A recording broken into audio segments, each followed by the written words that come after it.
The way I think about confidence has a lot to do with risk and executing on risk. This is why I'm very upset about 8th place trophies. I believe that if we tell everybody that games don't matter, then we're confusing them. That's not how nature works. I think I have a lot of confidence because I failed a lot. I got comfortable with failing. Hola, hola. It's your girl, Erica from America. Welcome to the Confidence Chronicles podcast. This podcast is all about helping you stand in who you are. Stop giving a fuck what people think about you. Start standing as your fully expressed self. As you are, queen, as is. There is no filter needed. You are fucking awesome. And I am here to remind you, I'm a confidence coach, a business mentor, a speaker, an author, and I am obsessed with women standing up, showing up, and creating their confidence. And I cannot wait to dig into today's episode with you.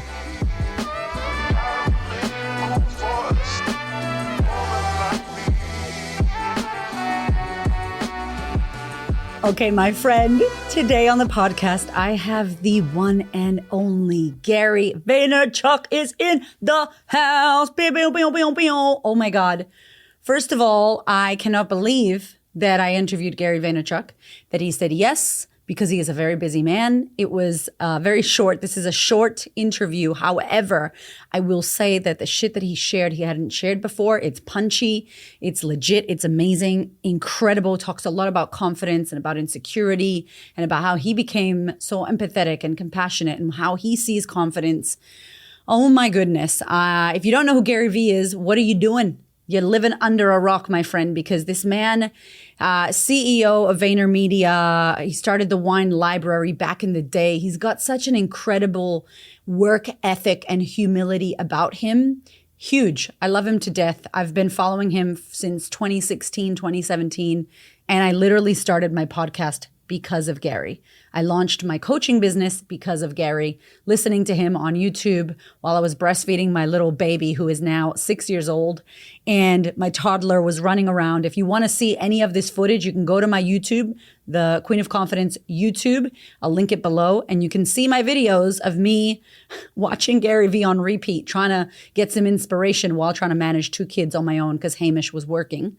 And he just gave me the fucking loving bitch slap. He gave me the real talk of like, stop messing around, stop waiting, stop playing, go out there, create it for yourself, start the podcast, start the YouTube. And so that encouraging message led me to read his audiobook, Crushing It. So I listened to Crushing It and I just said to my husband, yo, I'm going ham. I'm not going back to work. I'm starting my business. I'm going to do this. And literally within 11 months, I made $160K in the business. And it is directly correlated to Gary Vaynerchuk.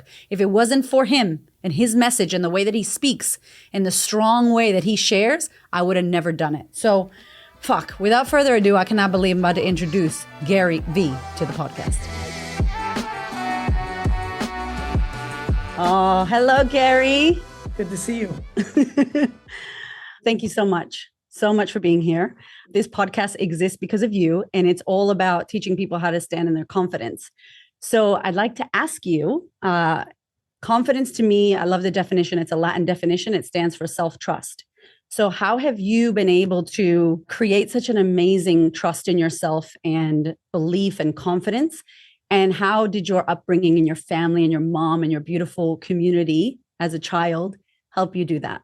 That's a great question. First of all, thank you for having me on the podcast. I love you. You're the best. I think about this a lot because I think I really do see the world through the lens of confidence versus insecurity. And I believe most of the pain and the hurt and the anger and the darkness in our society is completely based on insecurity. I think about it a lot. I define it in a couple quick ways. I think first and foremost, I do believe there is a heavy part of the DNA that you're born with that is a variable. Now, when I say that, I don't mean that if somebody's born, if they're both confident, not confident, one is, one isn't, that they can't be a different version of themselves. But I do believe DNA is a factor. I think parenting is a major factor. Yes. Now, this is where in modern times, especially the last 20 years, we've lost our way. I think a lot of modern parents believe telling their kids they're great at everything leads to confidence. And I think we've overcorrected. We came from the era of where your parents didn't tell you they loved you, right? Like the that people talk about that. And now we're in an era where people tell you can do anything and the kid knows they can't. And we've got to find the middle. Yeah. Yeah. My mom was incredibly influential. I speak about that a lot. Yeah. Yeah. And what she did well was she found the middle. In a world of black and white, she found the gray. In a world of blue and red in politics, she found the purple. She made me feel good. But what she didn't do was manipulate merit. When I struck out in a baseball game and tried to say that it was the sun was in my eye as an excuse, she wouldn't support that. She always knew that I would make it, but she still punished me for bad grades.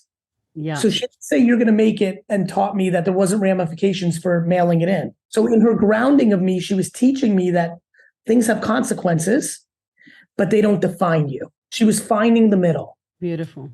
The way I think about confidence has a lot to do with risk and executing on risk. This is why I'm very upset about 8th place trophies.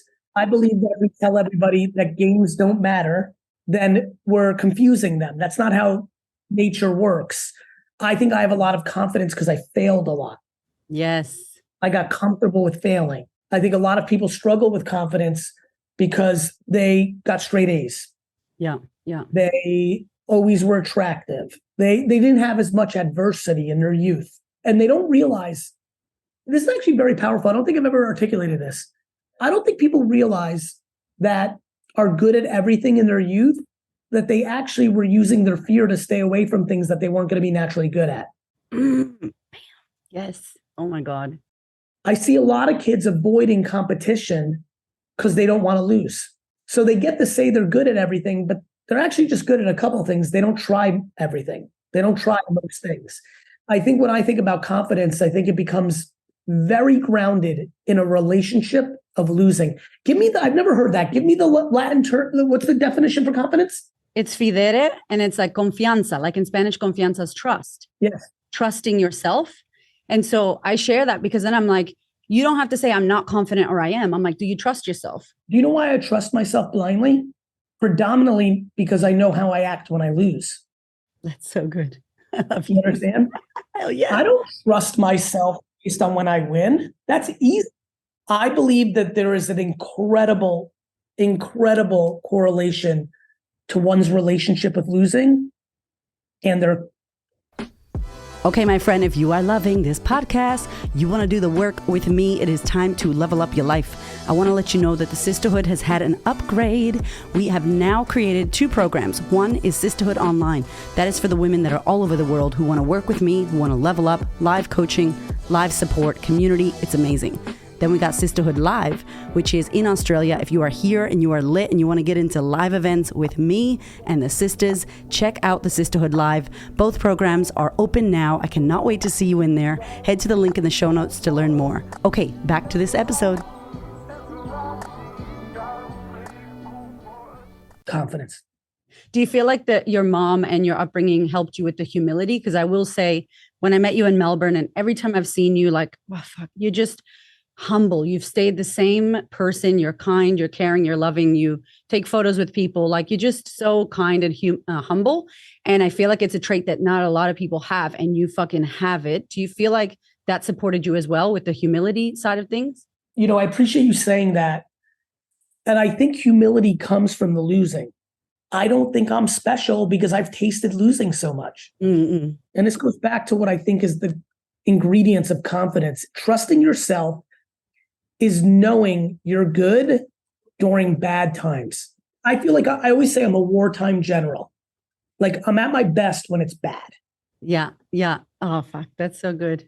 Your message, right, is always about the empathy and the compassion. And it's such a message that the world needs. I think it's always needed it. But from when I was following you in 2017 to now, it's like it's amplified from your end, which is beautiful because it's needed.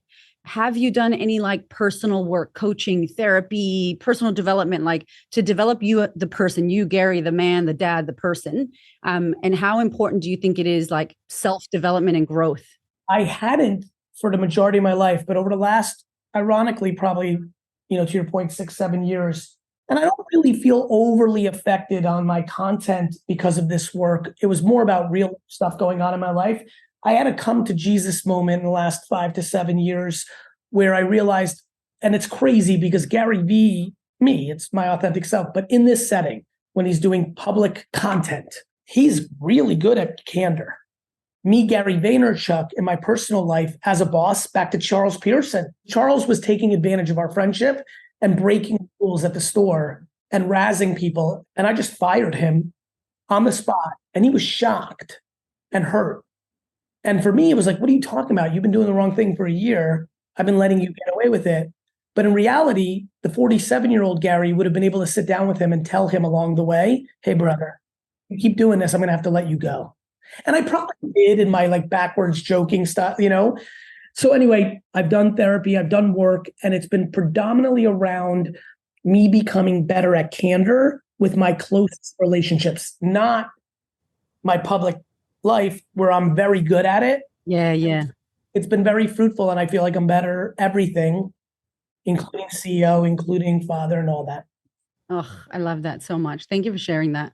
I think it's so important. People don't see that behind the scenes. I think there's a fine balance back to purple and black and white. Like, I love that people are being more vulnerable today, but I will say in the growth of vulnerability, we need growth and accountability. People become very good at blaming mom and dad for all their problems. Oh, this all sucks because my mom did this. Got it. Let me do the work. No. Yes, comma, you're a big boy now. Stop it. Yeah. Stop it. Yeah. When I talk about being better at candor, I never bring up what I know to be true about what got me there. I always say, watch what I do, not what I say. I champion my parents, maybe more than I don't know. But I'm a human being. There's things my parents did that I think were misturns, miscues. I never talk about those things. Yeah. Talk about my dad, maybe not like in the work environment on certain things, but not me, like things he did that and so I think more people should look at that. I think people need to look at accountability. I think people are finally looking to be a little more vulnerable and things of that nature. But I think accountability is on the decline, which is leading to a lot of the unhappiness in the world. I believe the quickest path to happiness is accountability. Once you realize that everything is your fault, you actually become happier. And some people are like, you don't get it, Gary. My father was an alcoholic. My mother sexually abused. I mean, there's real shit in the world. Oh, for sure. Yeah, I'm one of them. I hear you. So when I talk to my friends in private, this is less public talk, or acquaintances or business people, if they ever like, you know, I'm so out there, people feel comfortable with the way I roll. I get into some deep ass combos. Yeah. I say to them all the time because I can't relate. It's very hard to relate with somebody who's had an extreme thing happen. But I do say this to them every time, no matter how, I mean, tears in my eyes for hearing their story, I will still say, because I feel responsible for it, hey, just to remind you, if anybody on earth with the same exact circumstances as you has ever done the work to get to a content and happy place, well, then you can too. Because a lot of people use their damage or their negative story as an excuse to never evolve. That's exactly why this podcast exists, because I had a fucked up life. Sexually abused, foster care. My dad kidnapped me. My husband died, broke my back. Yeah, let's just, I'm sorry to interrupt. I just want everyone who's listening to this. You just rattled off 4 things that if 90%, 80%, 70% of the audience had one of those things happen. Yeah. My grandmother, may she rest in peace, Esther, brought up being a widow every day of her life. When I got older, I tried to explain to her, I'm like, Grandma, like, I get it, but you can't use that you've been widowed as an excuse for every single thing you do, because unfortunately, hundreds of millions of people in the test of time have been widowed. Yeah, we got to move it. You got to move it, not for anyone but yourself. Yeah, and we can. Exactly. Before you start moving it, you know how people say, no, Sally, you got to do this for your kids. Fuck that. No, fuck that. Yeah, 100%. Sally, you got to do this for you. And once you do it for you, then it will happen for the kids. Exactly. I love that. That's my favorite video. Like, hello, I have a million, but that video that's pinned on your Instagram with that lady that's like, how do I become more confident? Because obviously I talk about this. And I'm just like, you need a model. Like they're going to watch who you're being, not what you say. They don't listen to what we say. It's the best message for kids. 100%. I love you. And thank you so much. Thank you. Thank you. Thank you. Take care. Thank you so much for listening. I freaking love you. I appreciate you. Thank you for your ears and your energy and your attention. Thank you for letting me into your world. And thank you so much for listening and tuning in to this podcast. There are so many podcasts you can listen to, and I deeply, deeply, for real, appreciate you listening to mine. Do me one big favor, one big thing. Please share this episode or this podcast with a woman who you know needs to hear this. This is my mission on planet Earth, to serve as many women as possible so that we could show up, stand up, speak up, and create the confidence and the life that we desire. I appreciate you, my love. I will see you on the next episode.